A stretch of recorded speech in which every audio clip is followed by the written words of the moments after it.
दोस्तों, पिछली वीडियो में आपने सम्राट अशोक के बचपन, उनके पिता के साथ उनके रिश्ते और फिर किस तरह तक्षशिला में अशोक ने मौर्य साम्राज्य के खिलाफ विद्रोह को बड़ी ही सूझबूझ के साथ शांत करवाया, इस बारे में जाना। अब सुनिए आगे की कहानी। अपने पिता की आज्ञा के अनुसार अशोक उज्जैन की ओर चले।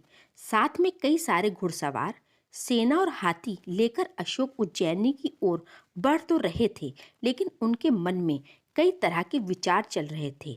ये विचार उज्जैनी में विद्रोह को शांत करवाने से जुड़े नहीं थे, बल्कि अशोक के मन में तो ये डर था कि पिता बिंदुसार ने अब उज्जैनी के विद्रोह को शांत करवाने के लिए भी उन्हें ही भेजा है, तो कहीं इस बात से उनके भाई और अधिक क्रोधित ना हो जाएं, क्योंकि अशोक भी इस बात से अनभिज्ञ नहीं थे कि अशोक के तक्षशिला का कारभार संभालने की बात से उनके भाई कहीं ना कहीं उनसे नाराज हैं।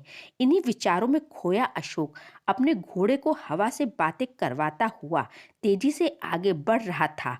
रास्ते पर भी उनका ध्यान नहीं था, पर तभी ना जाने एक स्थान पर क्या सोचकर अशोक ने अपने घोड़े को रोक दिया और सेनापति से सेना और घोड़ों को कुछ समय रुककर विश्राम देने के लिए कहा। अशोक को ना जाने क्यों वो जगह भा रही थी। उसने अपने सेनापति से उस जगह के बारे में पूछा, तो सेनापति ने बताया कि उस जगह का नाम विदिशा है। वहां रुके हुए कुछ ही देर हुई थी कि तभी अचानक एक ओर से कुछ हलचल सुनाई दी। अशोक ने शत्रु की आहट समझकर अपनी तलवार निकाल ली, लेकिन ये आहट शत्रु की नहीं बल्कि प्रेम की थी। एक ओर से कुछ लड़कियां चली आ रही थीं, जिनमें से एक रूपवान लड़की को देखकर मानो कुछ क्षण के लिए अशोक सब कुछ भूल बैठे। लड़की भी अशोक को देख रही थी और वो समझ चुकी थी कि अशोक किसी राजकुल से संबंध रखते हैं।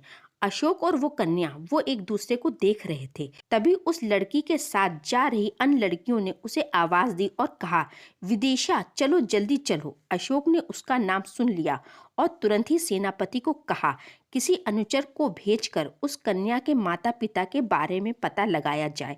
सेनापति तो अशोक की मनोस्थिति को भांप कर पहले ही अनुचर को भेज चुका था।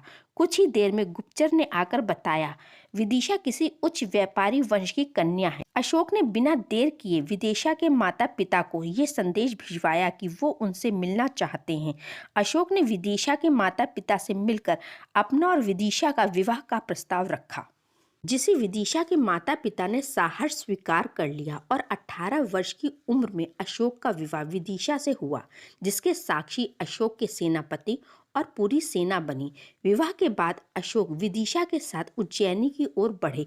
वहां पहुंचकर क्या अशोक वहां के विद्रोह को शांत करा पाए? क्या हुआ अशोक की कहानी में आगे, ये जानेंगे अगली वीडियो में। तब तक के लिए अलविदा दोस्तों।